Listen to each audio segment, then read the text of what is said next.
Good morning, and welcome to the Lone Star Weekly Business Hour. Your host, Rick Schisler, is a Silver Fox advisor who personally has over 40 years of experience as a serial entrepreneur.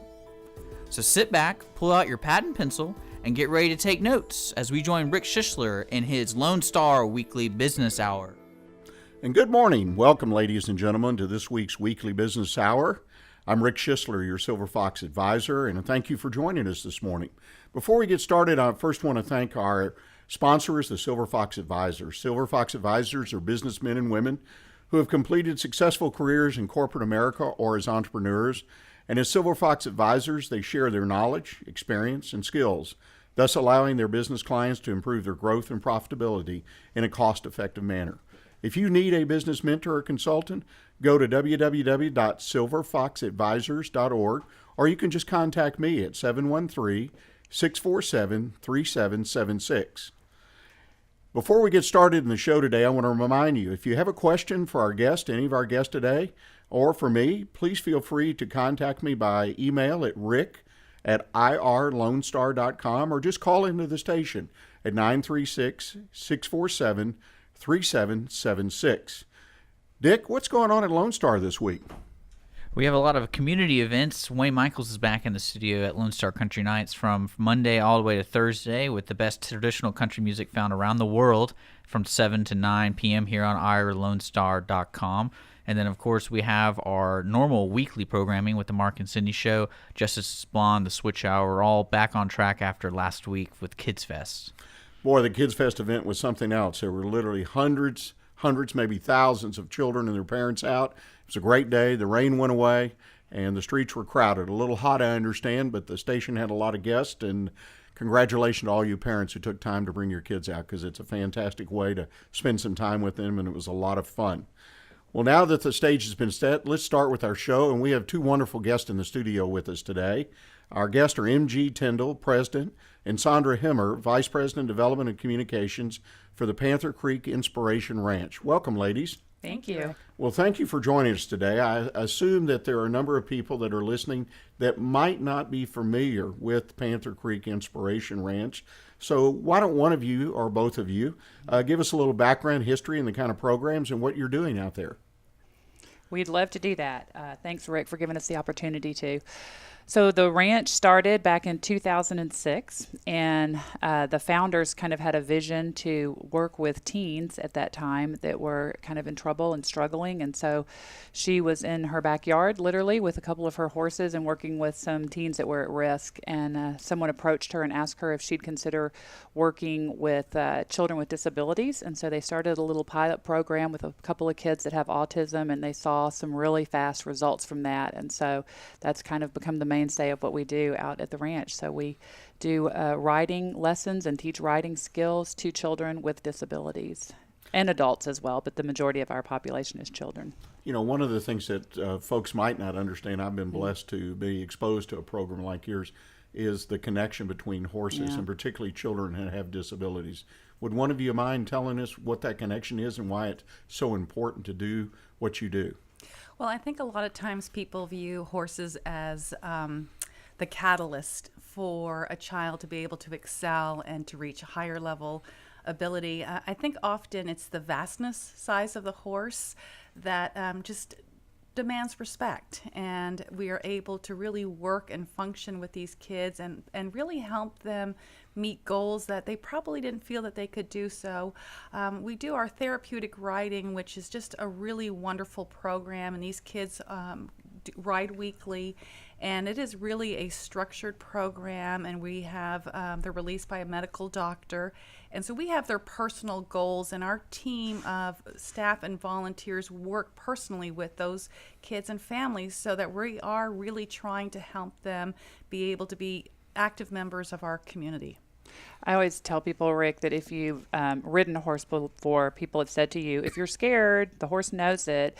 And the horse knows so much more than that, too. They know if you're happy, if you're sad, if you're nervous, if you're anxious. And so so many of our clients, have more than one diagnosis. They may be autistic, but they may struggle with anxiety, or they may, struggle with some social skills. And so that partnership that they build with that horse really allows them to work through so much of what they're dealing with, or even what the family's dealing with. And so it really gives them an opportunity. So not only is there a physical therapeutic benefit that any of us would get from riding a horse and building our core and our balance, if for some of our kids that have mobility issues, but there's that psychological benefit of, when you can guide a 1,200-pound horse around, it's really building on your self-esteem and setting some good goals through that. So, well, it's an interesting program that you offer, and I know there are other places around this area and around the country that do that.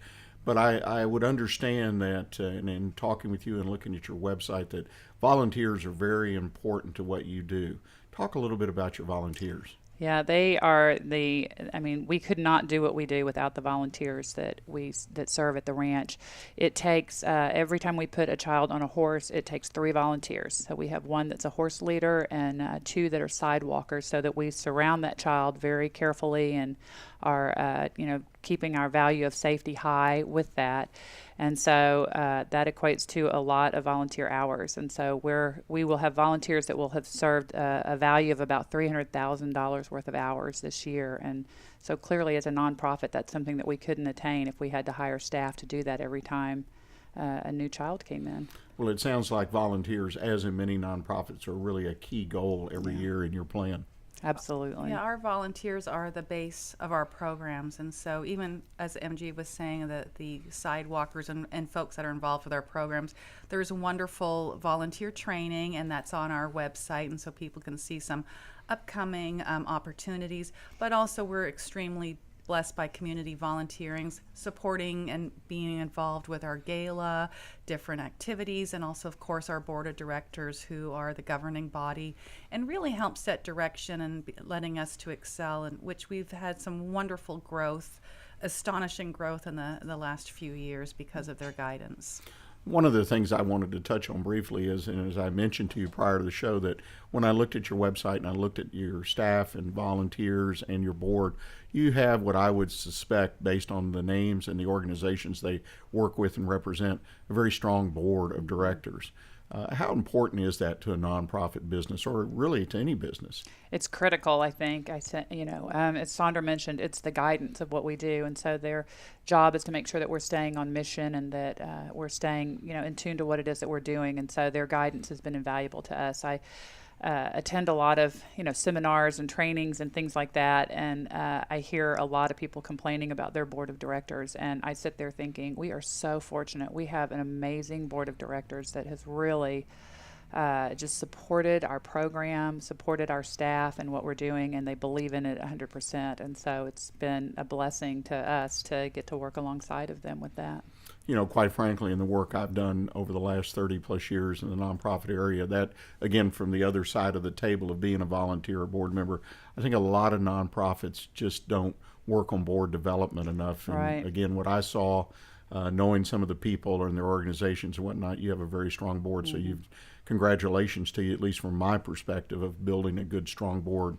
Because I know how important it is, too, from my side. They're our bloodline, in the sense of being able to expand and to be able to open doors and have different perspectives. And I think that's where we've been very fortunate, from people from all different venues and aspects of the world, And I think one of the major areas for us is that we have an active board. Mm-hmm. They're at meetings, they're participating, they're serving on strategic planning committees. So it's really exciting to watch the direction that we're going.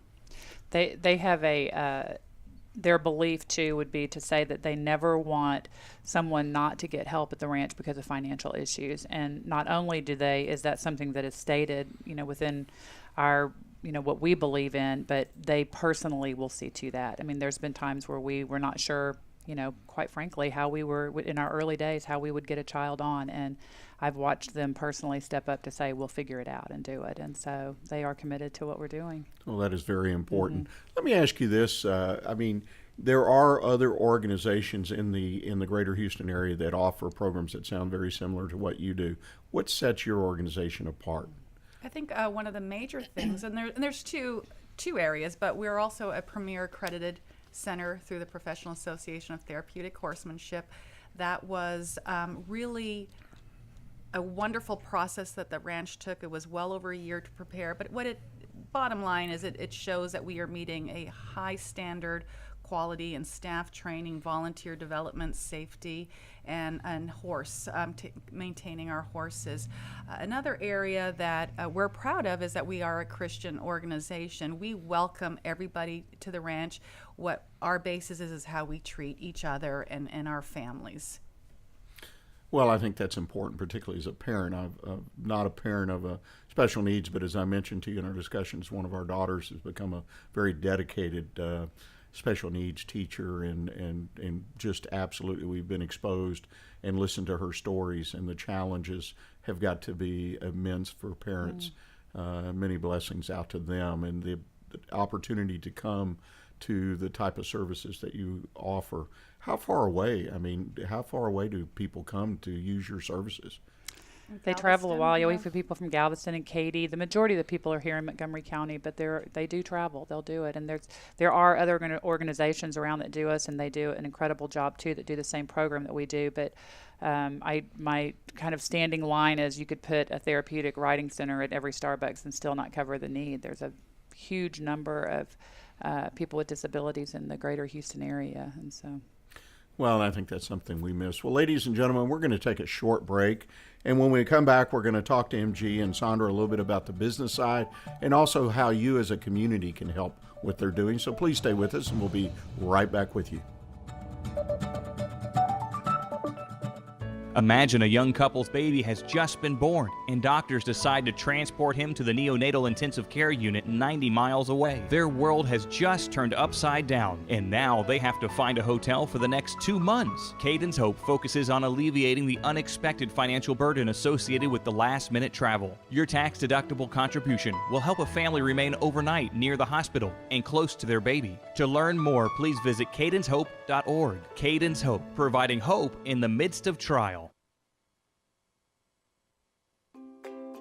Hi, this is Erica Tullis, Executive Director of the Breast Cancer Charities of America. The Breast Cancer Charities of America is a national nonprofit organization with our headquarters in the Woodlands, Texas. We focus on non-invasive breast cancer research and helping the true patient that is going through breast cancer. Through our Help Now Fund, we help women pay the rent and utilities while going through their breast cancer treatment. It's unlike any other program that truly is out there. We are here to help the woman. Our phone number is 936-231-8460. For more information or to get involved or to even make a donation, please visit our website, www.igopink.org.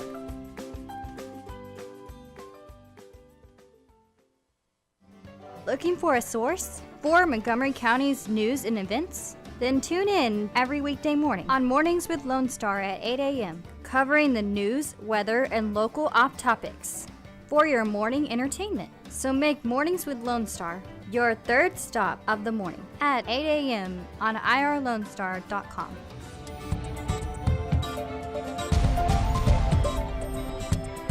Welcome back. This is Rick Schisler, your Silver Fox advisor.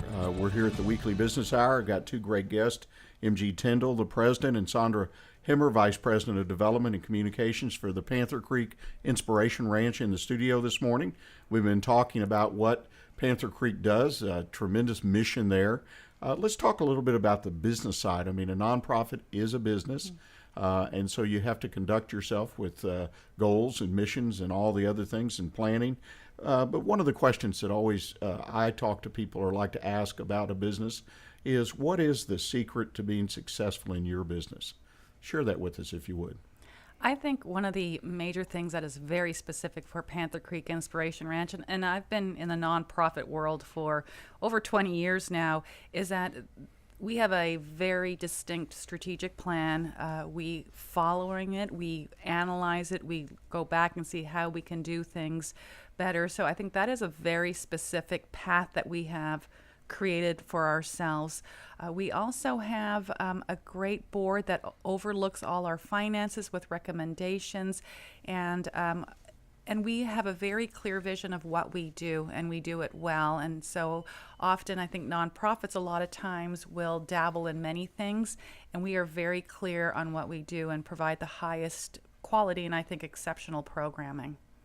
Well, and you mentioned that you have a strategic plan, and that's, as anyone who listens to the show knows, that's one of my hot buttons for any business, even if it's a one-page plan.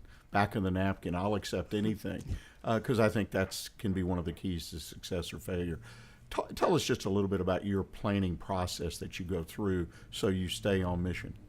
Yeah, it's been fun. We've just kind of probably in the last year have gotten really serious about our strategic plan and working that out. And so we did, like, kind of in our office, we did SWOT analysis amongst our staff just to kind of figure out where some of our strengths and weaknesses and opportunities were, and took that back to the board, and from there created what we felt like were 5 key areas that the ranch needed to continue to focus on. And so we created committees amongst our board that also had staff members on that, so that we were working together to kind of make sure that we were staying in focus in those areas and what it looked like for us in the next 3 to 5 years, from where we were and what growth looked like and what our programs look like, our staff development, several of those areas. And you got all your board members on board to do that as well. It's part of their requirement is to serve on one of those committees. Yeah. See, the communication strategy in a for-profit or nonprofit business, I think, are the same. Yeah. Particularly in nonprofit, though, when you have an outside board, which a lot of small businesses don't. Yeah. You have that strong communication with your board. Well, and it's a challenge sometimes because they have their jobs that they're doing outside of it, and this is a volunteer position for them. So to see them as committed and as involved as they are at the ranch is great. I mean, it's what succeeds us. It's what makes us successful over there, because that can be a challenge, I know, for a lot of nonprofit organizations. Yeah, it is a big challenge. There's no doubt about that. One of the things that you do that is like a project in the nonprofit world, and particularly in your group and some others, is you have an event every year. And in this case, it's a fundraiser, but it could be an event or a project, even a for-profit business. Talk about your event and how you put it together. Well, that's our gala, and that's coming up on September 26th, and it's at the Waterway Marriott. Our website will be able to be hosting ticket sales and sponsorships. One of our major things is the community really joins together. It is a vital event for us. It supports almost half of our operating budget. And so we take great prudence on making sure that it is a fun, it's actually relaxed gala. People are in denim and jackets and hats. But one of our major areas of focus is having community sponsorship and participation. And one of the most wonderful things that happened that evening is people support our scholarship program so that children and families feel extremely comfortable to be able to participate. And so when we leave that evening, we know that we are all set for the following year, and that families will not have a financial burden. And so it's a very, very special event for us. We work really hard at that event too, just to make sure that people leave with a clear vision of what we do. And so we share some stories that night from some of our families that we serve, and we set up what we call our general store area, which has a lot of the supplies and stuff that we use on a daily basis, that for anywhere from hay to saddles to some of the mentoring materials that we might use for our kiddos. And so they leave kind of with a clear vision of what it is that we do, so that they feel that ownership of where we are at. So someone may not have bought a spa package, but they bought a bale of hay for the ranch.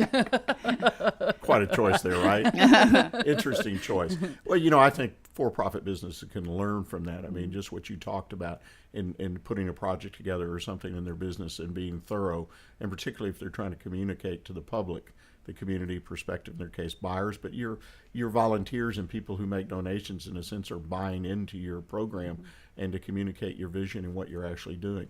So it sounds like you all do a great job with that. One of the other things I wanted to touch on with you is that you mentioned in discussions that you have a number of ways for people to support your organization. Share that with us, please.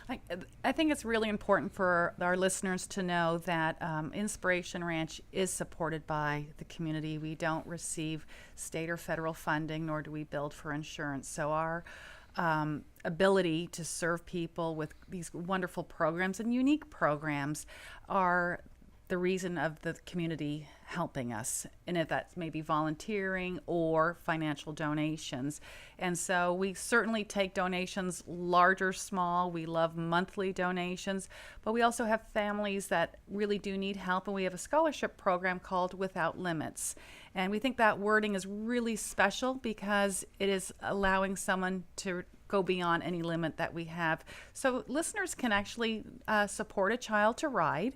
It can be over a long time, or just say, hey, you know what, we're going to help that child sit in that saddle for that class. And then also we have our program that supports a scholarship, not a scholarship, I guess a sponsorship of our horse.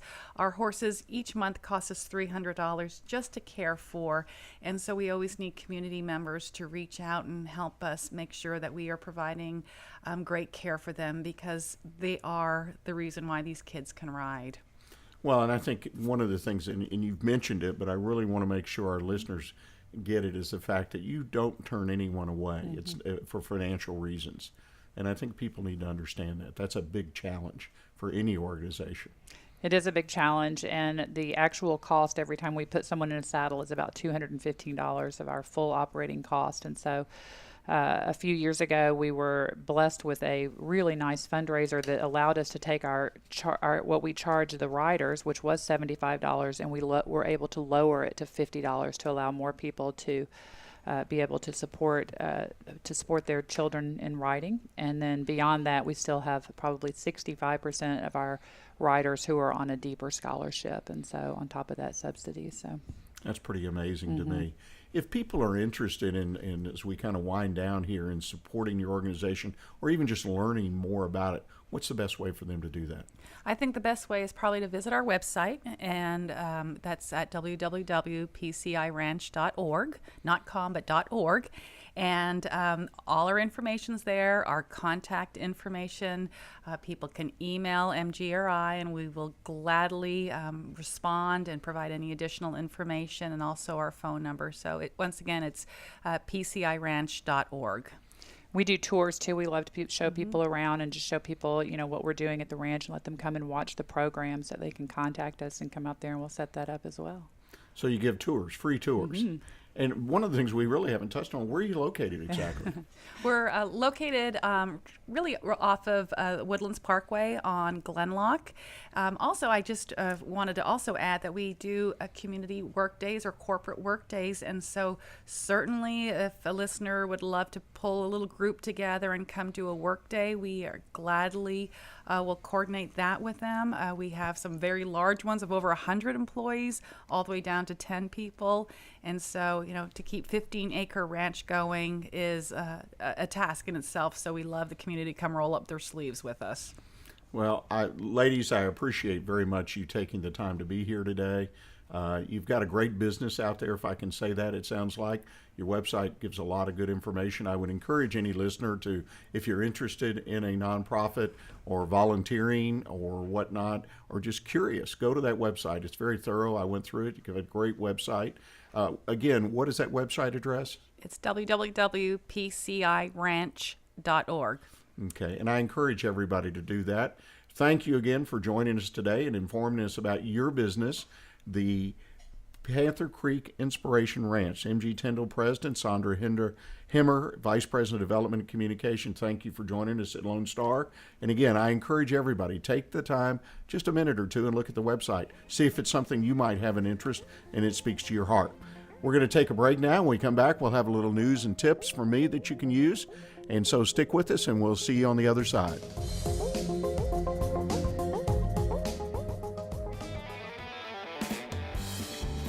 Hi folks, it's your old buddy Luke Clayton, and I want to invite you to join me every Saturday morning right here on Lone Star Internet Radio from 8 to 9 for Outdoors with Luke Clayton and Friends. Bill Dance is a frequent guest. Larry Weisser, Mr. Whitetail, is on the show every week. We talk a lot of hunting and fishing and generally have a good time. So remember, every Saturday morning, 8 to 9, right here on Lone Star Internet Radio.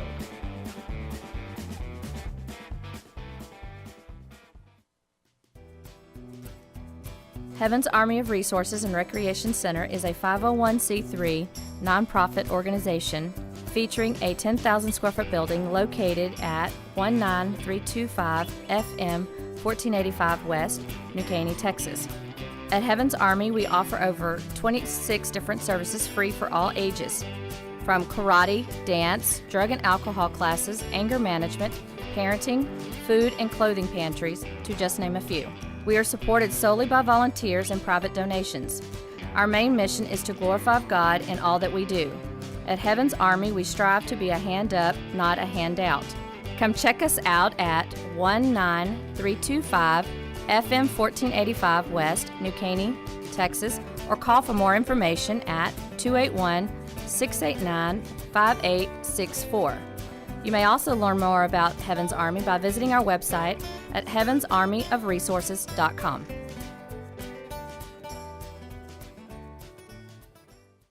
Imagine a new mother has just delivered her first child, and doctors decide to transport him to the neonatal intensive care unit of a specialty children's hospital 90 miles away. A young couple's world has just turned upside down, and now they have to find a hotel for the next 2 months. Caden's Hope can help. Caden's Hope focuses on alleviating the unexpected financial burden associated with last-minute travel, hotel arrangements, air travel for out-of-town family, gasoline credit cards, parking, groceries, and the list is endless. And all while worrying about the medical condition of their newborn child. Caden's Hope grew out of the very real-life struggles and financial hardships faced by a young couple in California. A bed to sleep in, food to eat, parking, and other essential daily needs. You can help by joining Caden's Hope and providing a tax-deductible contribution. Your generous support, when added to others, will help a family remain overnight near the hospital in a warm, safe hotel close to their child. To learn more, please visit cadenshope.org. Caden's Hope, providing hope in the midst of trial.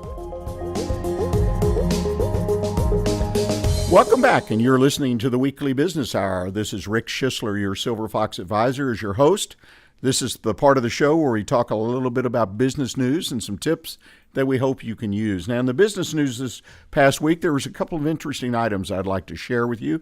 First of all, it was published on the AP back on April 22nd that Sam's Club, Walmart's Sam's Club, is rolling out more services aimed at building loyalty with their small business members. If you've ever been to Sam's Club, you know they cater to a certain degree to small businesses. In fact, small businesses buy certain products and services there to resell in some cases. But what Sam's Club's apparently doing and announced in this AP release was they're trying to offer even more services. So I find that kind of interesting. They'll be launching an online service shortly at their business members aimed at easing their members' access to capital. So in a sense, Walmart Sam's Club is going to become a lender, not directly. They're just going to host some third-party companies and hopefully make that lending through their business lending center available to their small business members. You're going to be able to access $5,000 up to $350,000 through such partners as the Lending Club, Small Business Administration. I find it very interesting as a business advisor. It kind of simplifies the process because many times you'll find small business people need a small loan. They want to buy a piece of equipment, need to finance some inventory. They don't have a strong relationship at a bank. They don't really know where to go. And apparently this online model being set up by Sam's Club will give them access to information in a non-intrusive way where they can just sit behind a computer and look at it and then check out the rates. I think it's a good idea. Very interesting. They're also going to offer some other assistance, a network of accountants that can help you with bookkeeping.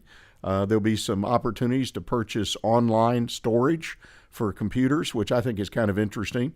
They're really making an effort.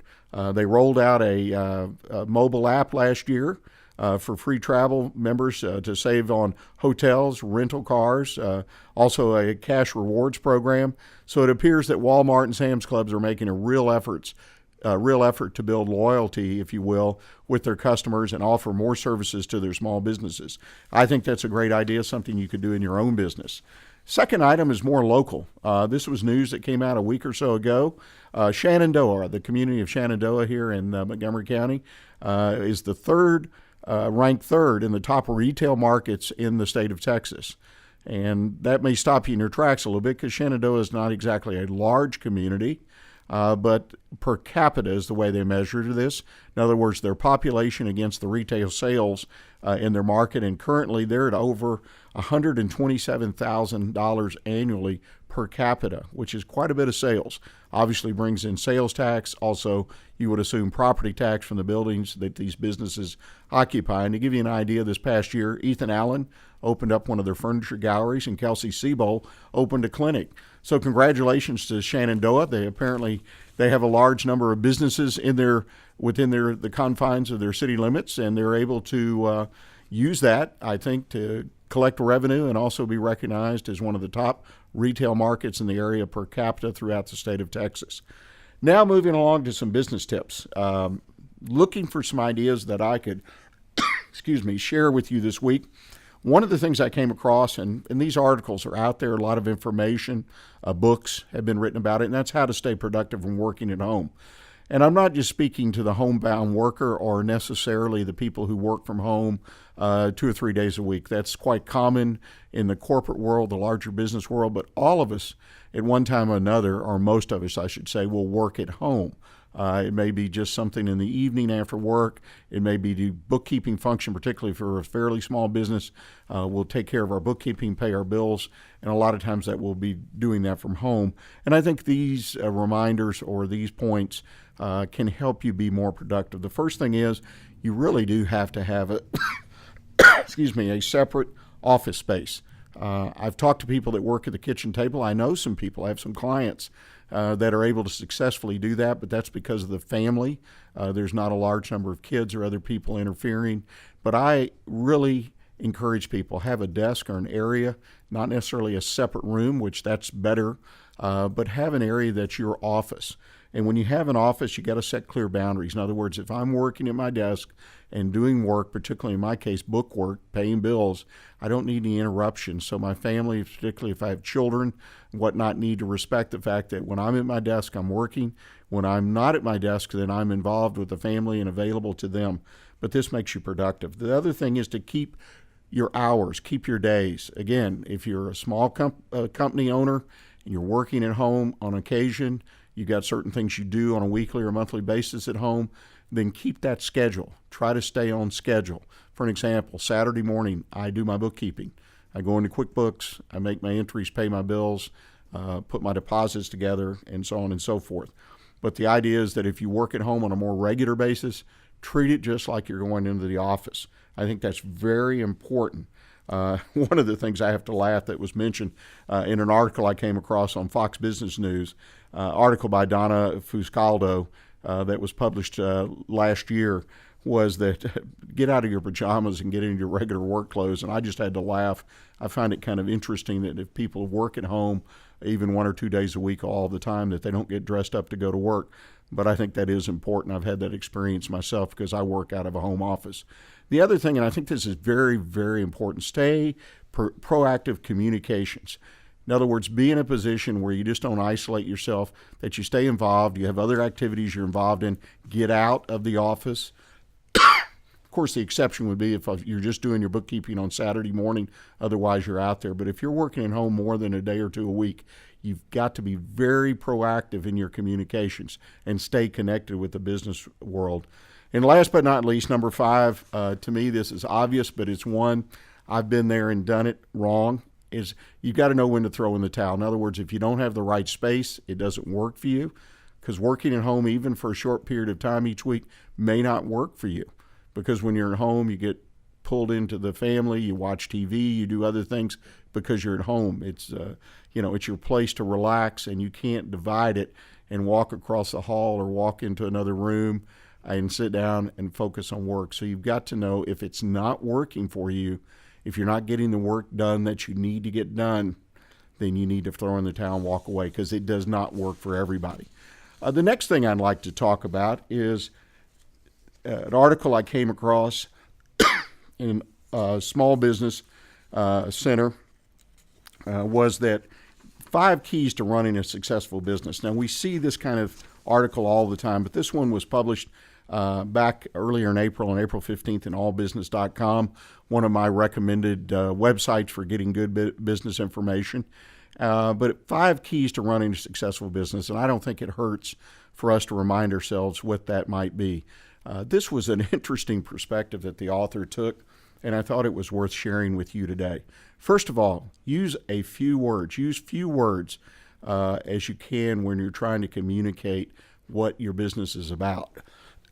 And see, I think this applies in any circumstance. In other words, you start with your little pitch, what they call the elevator pitch in the networking area, but try to be able to describe your business. And I think this is a good exercise for anybody to go through. In other words, think about what business you're in, write it out several times if you need to, and find out how many or how few words you can describe your business in. In other words, condense it down. The point being is that when you describe your business, of course, as a listener, I will be able to quickly grasp what business you're in. So it isn't a matter of counting words or letters. It's a matter of keeping that to a point where you can describe your business. In other words, you don't need to launch into a 5-minute sermon or production just to explain to me what your business is, because if that's the case, then maybe you don't understand your business. You really haven't grasped it. And it's obviously critical that you understand what your business is, and that whether it's in words or print, social media, whatever it is, you're able to describe your business. Second thing is make things easy and obvious. Well, that kind of ties into the few words, because let's be frank, most humans are lazy and or they're busy, or they're both. And so when you try to communicate with people what your business is in, again, whether it's advertising, marketing, you need to make it simple. I think the example that pops in my head are these instructions we get when we buy a product, and it tells us to do this, that, do that. Most instruction booklets, at least in my experience, are not simple and easy, and they could be rewritten to be simple and easy. And I think that's important. And the point made is dumb down everything. Make your web page, for an example, logical and simple and obvious. Don't put too much information. And again, the web page is just an example. But make things easy and obvious as you communicate the message of what your business is, regardless of the format that it's in. The third thing is sell the benefit of what you had. An example in the article in All Business, Janet Jackson had a hit song called "What Have You Done For Me Lately?" Does that sound familiar in your business when you're talking to your clients or customers? You should always be asking yourself, in regards to those customers or clients, important word done. In other words, what is it that you've done? What actions have you taken that will be to the client or the customer that they will recognize that you've done something for them? So oftentimes what we've done is, we gave something, we performed great service, but what action did we take, and that they understand that we've done something for them? A lot of this is unspoken. And unfortunately, and I've been connected through my consulting practice with business that do great work, but they don't communicate that great work. They do the work and they say, well, the customer knows what I did for them. I did the work. But they really don't understand what a great job you did. It's important to sell the benefit all the time in all your communications of what you do. Fourthly, repeat everything you do. You've heard the expression in Little League Baseball, if you've ever been on a baseball field, batter, batter, batter, hey, batter, batter, batter, repeat what you've done. Don't think you're talking too much about what you've done and what you do. It's important to do that. Do it simply, do it logically, but repeat it. And last, always look at what you've done and see if you can distill it down or make it easier to understand. Don't just accept what you did last year as being the best way it can be done. A business is never finished. I think that's important for all of us to understand. You always need to be working on improving your business, because if you don't, the obvious happens. Your competition passes you by, and then you're at the end of the line. You'll get lost and potentially maybe even be forced out of business. The last thing I'd like to talk about in this segment is what I call the Silver Fox Advisor Tip for the Week. And my tip for the week is building your brand. And I've got a few tips for you here I'd like to share. First of all, community involvement. We all know or have heard the encouragement to be involved in our community. We had 2 ladies in here earlier with the Panther Creek Inspiration Ranch, the community nonprofit for special needs people, and that's community involvement. What's important, though, is a business Now, an individual, we can become involved, but it's important that our business be represented at community involvement events so that when people see your business at these events and see that you're a contributor, that you're volunteering time, whatnot, that they connect your business, because this helps them understand about what you're about. And it shows that you're passionate about what you do. There is a connection made between your involvement in the community when you show you're involved, excuse me, and what you are selling or what your business is about. So it's important. Get involved in community. Physical presence. This is one I think many people miss. It's simple. What does your office, your store, or how you dress say about your business, about your brand? Okay? What do people perceive when they meet you on the street, or they walk into your store and see your employees, or they see how things are kept when they come in to do business, or they call on the phone? How's the phone answered? Simple things, very simple things. Do an audit of your business and see if you truly are representing what your business is about in every area of contact with your client or customers. Next, I'd like to talk briefly about the value proposition. And this is what I touched on in the previous story. Do you automatically understand, or do people automatically understand that you are doing something very, very well that matters to them? In other words, really, how important do they perceive your business, your services, your products are to them? Do they really see that? Or is it just like picking up a loaf of bread at the convenience store and a gallon of milk, and I just go there because it's convenient? Or do they see real value in going into that store? For an example, a clerk that's courteous, who's always recognizing them and makes the transaction easy and pleasant? Or is it just about the milk and bread? If it is, again, you're not going to be doing the business that you should be doing. And lastly, your people. And this is something I think in small business, if we have one or more employees that we do not spend nearly enough time focusing on, is that we build a culture in our business, and the kind of people that we hire, that our customers, prospective customers, clients come in touch with. It's important that you have people who represent your business well. You market that. And do the people work with you? Do they understand that they're very, very important? Regardless of their job, at some point, they're going to come in contact with a customer. So it's important that people understand your brand, and have they been recruited because of the story that you have to tell in your business resonates. In other words, are people working with you, working for you in your business that understand what you're about, they like your story, they like being there. And this shows when people come into your business, or they meet your employees on the street, or hear stories at church on Sunday or on Saturday at the baseball game. It's important that your people love the work they're doing, they enjoy it, and they get what it's all about. Well, that's the Silver Fox Advisors tip for the day. Thank you for listening to that. We're going to take a short break now, and when we come back, we're going to have a special guest join us. Trish Cooper, Patricia Cooper Insurance Agency, is going to come on and talk to us a little bit about business interruption insurance and why it's so important that your business have it. So please stay with us, and we'll be back with you in a moment. SPCA PetSnap of Montgomery County is a 501c3 all-volunteer-based rescue and adoption organization with a no-kill policy for healthy and adoptable animals.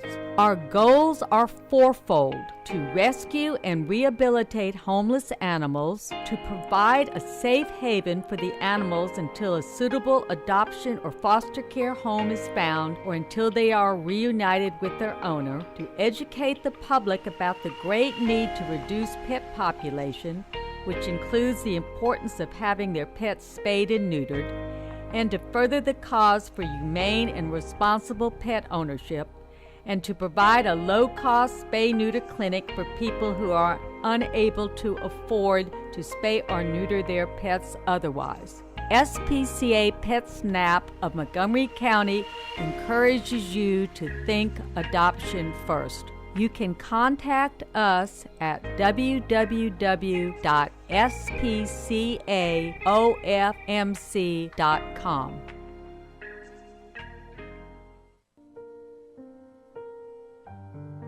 Our community's animal shelters cannot absorb accidental litters of kittens and puppies. Approximately 80% of the animals entering our shelters will not make it out alive. Please help be a part of the solution. Please spay and neuter your pets. Many low-cost options are available. Visit texaslittercontrol.org to learn more. That's texaslittercontrol.org. And remember, real Texans don't litter. Please spay and neuter your pets. Tune in to Chamber Chat with your host, Courtney Galley and Samantha Good, with the Conroe Lake Conroe Chamber of Commerce, every first Tuesday of the month at 11 a.m. I'm one of your hosts, Courtney Galley. Samantha and I will chat about the Conroe Chamber's upcoming events and programs for the month. Relax with a cup of joe or your favorite drink for Chamber Chat. Welcome back to the Weekly Business Hour. This is Rick Schisler, your Silver Fox advisor. We've got Patricia Cooper on the line with us. Trish is going to talk to us about business interruption insurance. But before we get started, I want to remind you that to visit our website here at irlonestar.com. Information about this show and all the shows and the activities at Lone Star, you can find it there. Trish, good morning. Good morning. Well, thank you for joining us. I understand the allergies have got you and myself, and I'm sure thousands of others, as our listeners would have heard me in the last segment coughing a bit. But I appreciate you coming on board. The Patricia Cooper Insurance Agency, and Trish was a guest on this show last year. She's got a great expertise in this area, and I've asked her to join us as an expert today. And we want to particularly talk in the few minutes we have about business interruption insurance and why it is so important to businesses. So, Trish, why don't you take it away and enlighten us? Okay. Well, it's business interruption insurance. It's also known as business income insurance, and unfortunately, it's a very commonly overlooked coverage that's really important to a business to provide coverage in the event that your business is unable to be open, for you to continue to provide that income to pay your rent, to pay your payroll, and keep your employees paid, and the other expenses that don't stop just because your ability to do business has stopped temporarily. An example would be if you had a fire at your location and you have insurance to cover your building and your property, but during that time that you're rebuilding and continuing to provide that space to be available for your business, what happens to the need to pay your taxes, to pay your employees so that you don't lose them while you're closed during that time, to pay your rent so that you still have that, or to pay any other bills? The business income insurance can be put in place to provide you with a replacement of that lost income. It can provide you with coverage that would provide for a temporary location if you needed to move down the road just to continue your business so that you have an ability to continue that income. It can provide for those things for a specified period of time, discussing with your agent your needs and the potential of what you would need to recover. You can do those coverages for up to 3 months, 6 months, even a year, to ensure that you have an ability to continue with your business in the event of a devastating, something devastating happening to your business. The cost of it is something that is dependent upon how much coverage you have. What you normally do with your agent is discuss with them what your average monthly income is for the business, and you can take and multiply that times however many months that you would like that coverage to be in place, and then that's how they rate it on your policy. Most policies for a business, either on your business owner's policy or just a package policy for your insurance, have the ability to add this coverage, but a lot of people are not aware that that's something that you can add on, and it's not something that you would use on a daily basis, but in the event that you do need it, it sure is something that can be sorely missed if you don't have it. Now, let me ask you a question, if I may. You mentioned cost and how they evaluate the premium to charge me, but how expensive is that insurance, related to the other insurances I buy? It depends on the type of business that you're in and how much your monthly income is. Obviously, for the type of business that is a higher risk to to the company, you're going to have a little bit more expense. So it would vary for the industry. It's really not that expensive in comparison to the other costs and things that are on your policy. Many times it's one of the lower expenses that is added onto your policy. So it's not something that is out of reach for most average business owners. It's just something that they don't have an awareness of. Well, and I want to add to that, because in my experience in business and as well in my own businesses, as well as working with clients, it is really a very, relatively speaking, inexpensive, like you say, compared to the other cost of premiums. It's an add-on that is relatively inexpensive, of course, subject to what you mentioned, industry and so on and so forth. And like you say, people miss it, and it's just something. For an example, last night we had some storms pass through the area, and say I owned a business, say a small manufacturing business, and a tree fell into the building and caused an opening in the roof, damaged the inside of the business. We're not able to open today. Is that something that would be covered? Absolutely. Usually the policies will have a typical qualification period where the coverage would not kick in, usually 48 to 72 hours after. So it's not something that you would be filing a claim for 1 day's worth of not being able to open. But if it was going to be for an extended time, more than 48 or 72 hours, then that coverage would kick in from that point forward. Another thing to consider that a lot of people don't think about is it can also be something that's an extension coverage added to that if you have a supplier or a customer that is a regular customer, that they have a devastating event and your supplier cannot provide you with the items necessary for you to be able to continue your business, that's something that you don't think about, but could possibly be something that would affect your business depending on what you're doing. And this coverage would be something that could provide for the interruption in supply or the interruption in the demand from a customer. That's something I was not aware of. That's a great point. And I think the point that Trish makes, and I hope everybody picks up on it, is that when you go out to buy your insurance, personal, but in our case, our program's about business, that you find a really good agent that understands. And in this case, I think Trish fits that. That's why she's one of our experts that we have on the show from time to time, understands all of the options you have and goes through them with you. Of course, you as the buyer of the insurance, the owner of the business, can make a decision what to buy and not buy. But I gave Trish, when we were talking earlier, an example where our church that we attend, one of the hurricanes, I think Hurricane Ike came through, and the church was unable to operate for 2 or 3 weeks due to the lack of electricity and whatnot. And we had business interruption insurance, which I was at first surprised about that the operating officer of the church had been wise enough, because of his extensive background in business before he took on this job, to put that in place. And the amount of money that we recouped because the church wasn't in operation was an important contribution to our budget for that year. So it works. It really works. Definitely. And knowing what you're purchasing and having the knowledge for that can make you a better business person and make you more prepared for something that does happen. Ike's a perfect example. We had, I know out in this area in Magnolia where we're at, I was out of electricity for 15 days. That can have a devastating effect on a small business that can't open its doors and do business. Well, there's no doubt about it. I mean, 15 days in the life of any business, large or small. Of course, you're right. Small businesses typically don't have the reserve of capital or whatnot in order to do it.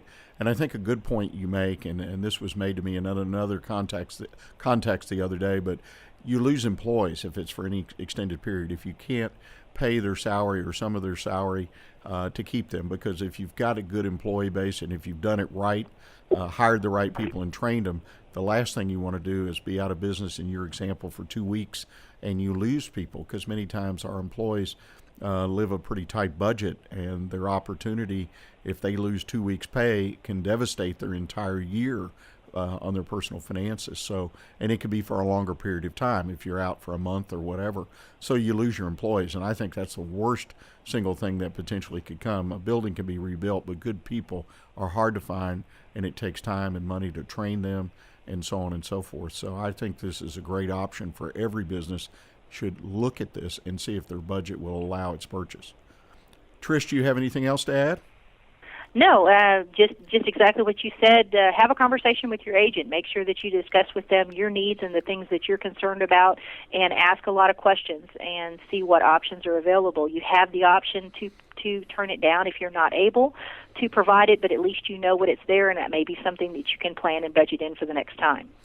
Well, Trish Cooper, the owner of Patricia Cooper Insurance Agency, thank you very much for joining us today. You're our business insurance expert. And if people wanted to get in touch with you, Trish, if they had questions about business interruption insurance or any kind of other business insurance, how can they best reach you? Our main phone line here at the office is 281-356-9955. They can also find us on the web, www.pcooperins.com. We have an ability to submit your information online for a request for insurance. You can also find us on Facebook at Patricia Cooper Insurance Agency. Well, again, thank you for joining us, and thank you for that great information. And now, as we close our show for the day, I want to thank again MG Tindall and Sondra Himmer of Panther Creek Inspiration Ranch for being our guest today, and also again to Trish Cooper, Patricia Cooper Insurance Agency, for also joining us and offering her expertise in business insurance. And also thank you to the Silver Fox Advisors, who have been serving the Houston businesses as mentors and consultants for nearly 30 years. Thank you for being part of our team. And ladies and gentlemen, thank you for joining us this morning, and I hope we informed and inspired you to have a great week. Next week, our guest will be Pete Koch, Post 305 Commander of the Woodlands American Legion, so I hope you'll join us then. And until next week, keep your dial right where it is on Montgomery County's Community Radio, irlonestar.com, coming to you from the heart of downtown Conroe. And for the best in talk, entertainment, and great country music, always turn to our website at www.irlonestar.com, where you can always keep your eyes on the Lone Star.